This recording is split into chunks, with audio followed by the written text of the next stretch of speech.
Well, Satan's also on a mission. His mission is to steal, kill, and destroy. God's on a mission.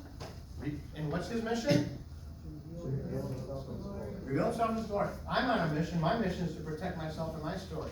But there's a third dynamic going on here, and Satan's on a mission too. And his mission is to steal, kill, and destroy.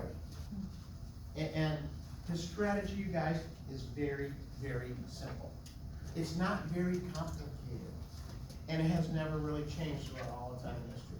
There's just two things Satan wants you to do. That's it. Two.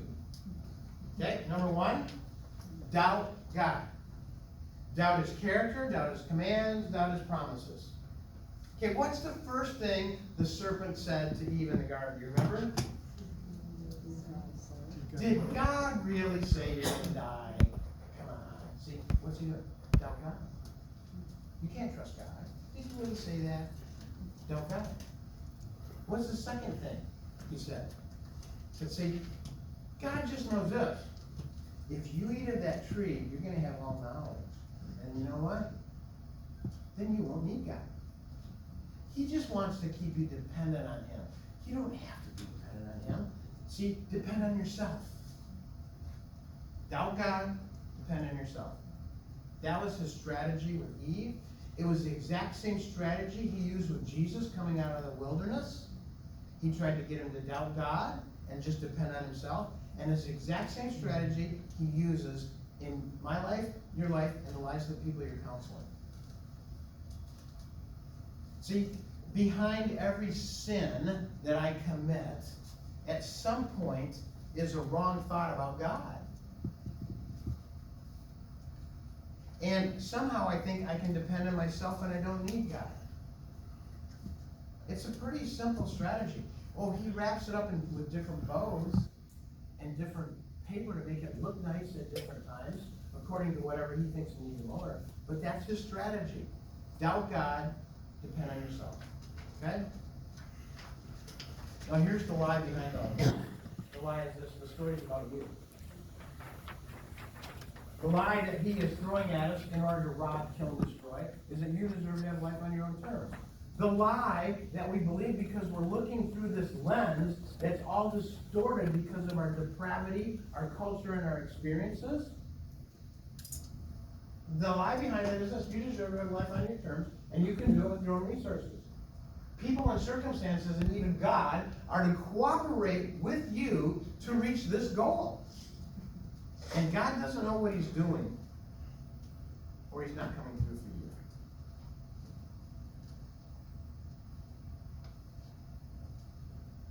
you.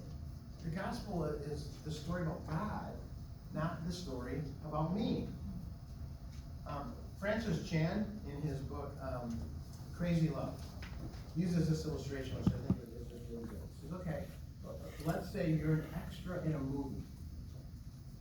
And this movie is like a Lord of the Rings movie with all these warriors in battle gear.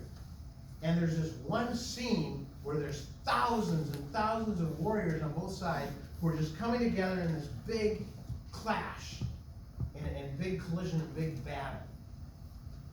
And for 1/20th of a second, you're one of the extras that's one of the soldiers. And 1/20th of a second, you might be able to see the back of your head amongst all of the rest of the warriors. Okay? That's your part. So you know what you do? Opening night. You rent out the entire movie theater, and you invite all of your family and all your friends to come see this movie about you. And they come and they sit through the movie, and it's all done, and they're all confused.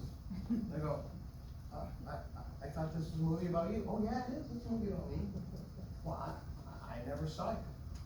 I sat through the entire list of credits. I never even saw your name. Oh no, it's a movie about me. That's kind of how we view life. The lie is that it's all about us. The movie's about me. See? And at best, there's 1/20th of a second of a glip of the back of our head.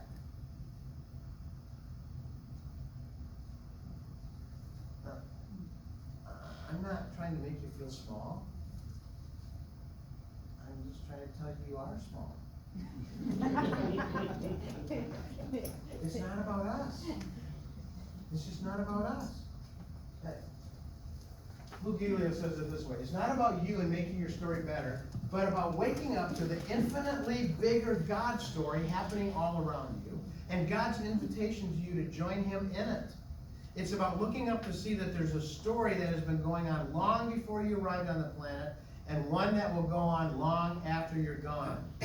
God is the central character of this story. He commands center stage in existence, creation, time, life, history, redemption, and eternity. Would you not agree that the majority of people who come into you for counseling think that the story is about them? Right? And nobody's cooperating with them to affirm that the story is about them? Yeah, let me show you how this works.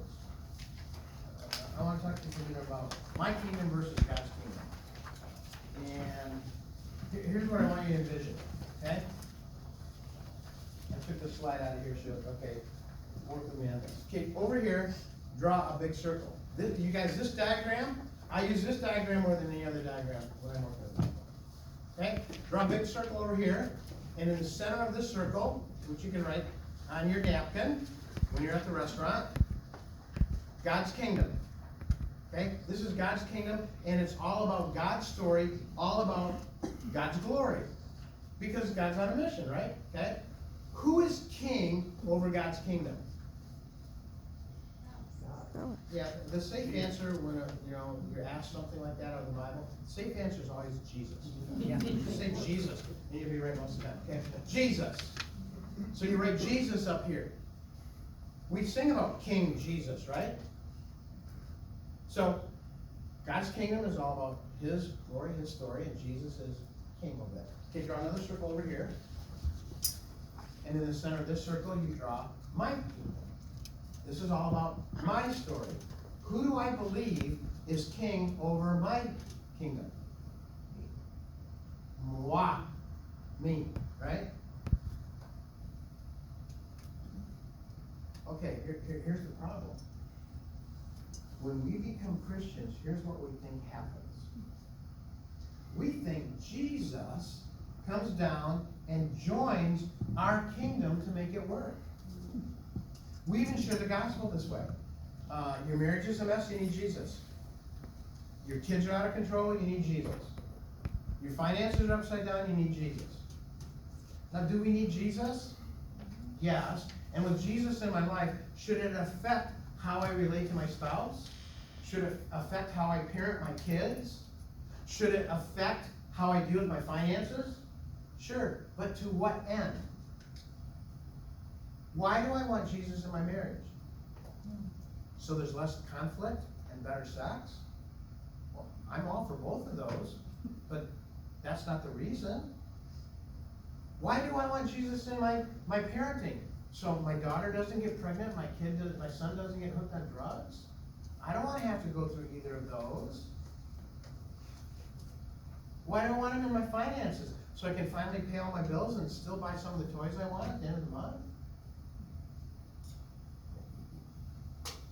You see, there's a bigger reason for having Jesus in my life. Here's the reality of what happens when God saves us. He yanks us out of the kingdom of darkness and brings us into the kingdom of His Son. God places us in His kingdom for His purpose. Because God is on a mission. What is that mission? To reveal Himself in His glory. And we're going to look for a minute at the contrast between the two kingdoms, but let me just put this in perspective for you. Okay, so you're meeting in your small group. There's a gal in your small group who's 28 years old, and she's got her first daughter, who's now in elementary school, and she comes to small group, and she's very distraught. She's sobbing. And you say, Mom, what's going on? Well, I just got the results back from the doctor this afternoon. And I have a rare, incurable brain tumor that's terminal. Okay, what are some questions racing through her mind? Help me out here. What might be some questions racing through her mind?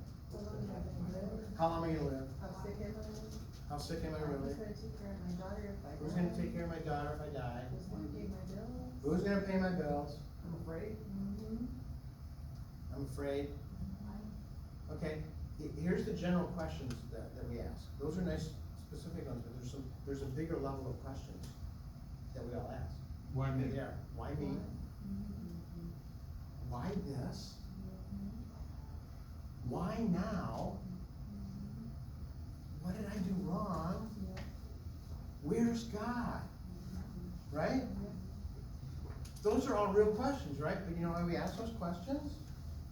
Because see, she's already got a storyline that she's living in. And she's already got chapters of her story already written. One of those chapters is she's going to see her daughter graduate from high school with honors. One of the chapters in her story is she's going to help her daughter pick out her bridal gown. One of the chapters in her story is she's going to be there in the hospital for the birth of the first grandchild. There is no chapter in the story of her life that includes incurable terminal brain tumor. But there is in God's story. Because God is not sitting up there going, brain tumor? Whoa, I wasn't expecting that. Now what am I going to do? See, God is writing his story. And in his story includes that brain tumor. Now, I'm not trying to minimize the trauma of that. I'm trying to minimize how hard that is to go through. Please don't hear me saying that. But you guys, either God knows about these things and he's in control or he's not. I mean, you can't have a sort of sovereign God, right? And if he's writing a story and he's the central character, he is only allowing things into our life that are somehow going to write out his story. And what he wants to do is he writes out his story is fulfill his mission. And what's his mission? To reveal himself in his glory. And somehow, in his story, he's going to use this to reveal himself and his glory through this, what we would see as just an awful circumstance. You see, we live for our own kingdom. The more I started to study this and think about this, the more I realized, everything I struggle with in life gets down to whose kingdom am I with. So I've worked all day, I've poured into people's lives, and I come home, and what I'm supposed to be greeted with when I come home is this. Jenna, the kids and the dog are going to be at the front door. I walk in, and they say, "Oh, great chief warrior who has been out slaving for us all day long to provide for us and to protect us.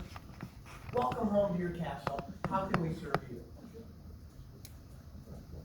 That's what happens in the hotel.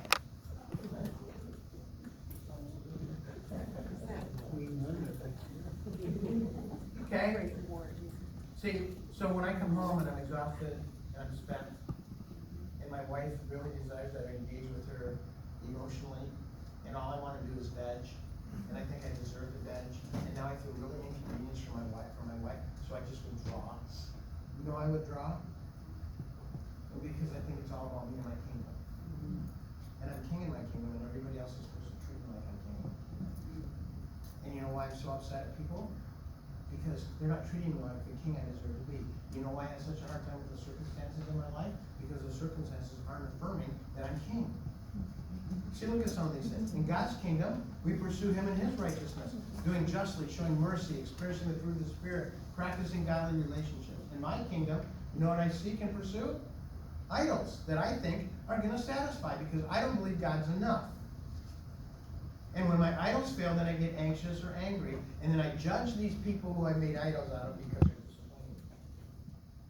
In my kingdom, I use people for my own selfish ends. People are there for me. I use people to accomplish my goals. People only have value when they help me accomplish my goals. In God's kingdom, I see other people as more important than myself. I consider the needs of others before my own. I value all people as created in the image of God, and I strive to build others up. Here's the problem. when I'm living for my kingdom keeps getting attacked by these difficult people and these difficult circumstances. Okay, here's what I want you to do a minute. I'd write these down, but I don't have a way to do that. I want you to just share anonymously some of the presenting problems that people come in to meet with counselors about. Okay? What are some of the presenting problems? Just throw some of them out. Depression, okay? Anger. Addictions. Divorce. Problem children. Unforgiveness. Unforgiveness. They usually don't see it as that. They usually see somebody's hurting me, and why don't they stop hurting me?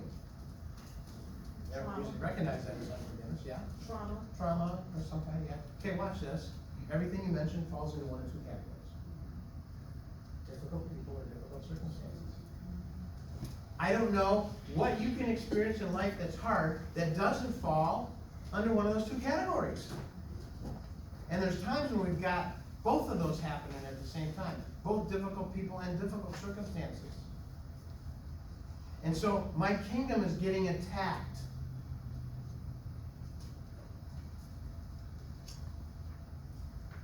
So you know what we do? We try to find a remedy to the problem. Got this problem. I'm trying to live out my story. And in my story, it's all about me and my kingdom because I'm king. And now I'm experiencing what I call story problems. People and circumstances aren't cooperating with my storyline. Okay? So we tend to deal with these problems, this pain in our life, usually in one of two primary ways. Okay? The first of those is, here's the problem. Oh yeah, I see the problem, but I don't like how that feels.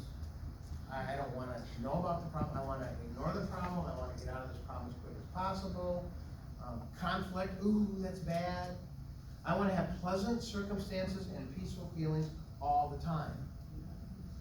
I want to skip down the yellow brick road of life and get to Oz just as soon as possible. Okay? This person will tend to become a people pleaser. And they believe that if they can keep everybody happy, life will be fine. And if they can find a way to just get this pain out of sight, out of mind, as fast as possible, and put it under the rug or hide it somewhere, everything's going to be okay. The problem is if you stay engaged with people at all, people are going to hurt you, disappoint you, and sin against you. So the only thing you would be able to do is withdraw from people or live in suppression or denial. Of those, I kind of prefer denial. I think denial is a very pleasant place to live. Very peaceful there. See, that's the way to deal with it. I don't see a problem, I don't want to know the problem. Okay? Approach number 2 says this. Oh yeah, there's a problem, all right. They go round and round and round and round and round the problem because they believe they can fix the problem. And if you're the problem, then I'm going to fix you. And if I can't fix you, then I'm going to drag you into the counseling office so the counselor can fix you. Right? Oh yeah, there's a problem, and we're going to fix it. So they don't see conflict as bad. Not if conflict will help them fix the problem. I can use conflict here to get my ends accomplished. So they believe if everybody would just do what they're supposed to do, if everybody would just play by the rules, no. If everybody would just play by my rules, life will work. Okay, now with just that little bit of introduction, raise your hand. How many of you tend to be over here? Come on, yeah. Hey, I'm the poster child for this. Come on, be with me. Okay? How many of you tend to be more over here? Okay. If you're married and your spouse is here, did both of you raise your hand at the same time? Probably not. Did you notice that? These two tend, not always, but they'll tend to marry each other. Here's why. It's just people just did what I want them to do, life would be fine. I want to keep everybody happy, so I'm gonna just do whatever he wants me to do. Wow, she's doing everything I want her to do. This is great. Wow, he's really easy to please. We understand each other. We must be in love. Let's get married. And 8 years later, when they're in the counseling office, it's these very approaches to life that are causing this. Right? It's our approach to try to deal with problems and pain. Now, if those two don't work, there is a third that we can go to out of desperation. That just says, I'm going to escape the problem. I got to find some way to escape the problem. I'm going to escape into drugs or alcohol, my hobbies, pornography. The person I'm married to doesn't make me happy. The girl down the hall I think will. I'm going to get out of this marriage, get into that one. For me, my escape from the struggles in my own marriage back in 1995 when our marriage hit critical mass, my escape was ministry. I was a pastor.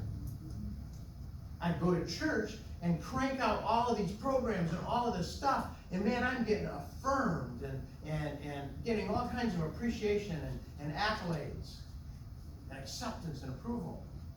I'd go home and I'd get condemnation and criticism. So guess where I want to spend my time? And the more time I spend over here, guess what would happen when I come home? The more condemnation and criticism I get. And that was even harder to see is, why is it sinful? I'm doing all of these good things. And I'd be nice to my wife. How can she be mad at me when I'm nice? And my nice had nothing to do with loving my wife. It had to do with protecting me. Okay, let's unpack this one a little bit. I'm going to introduce this concept, and then we're going to just take a 5-minute stand-up stretch break. Okay, and then we're going to come back and take it. Okay. We call this our attempt to control our own world on our terms. Okay? Behind this is, we call this the root cause of all sin. And this outer section here is our sinful self-protective strategies. Okay? And here we got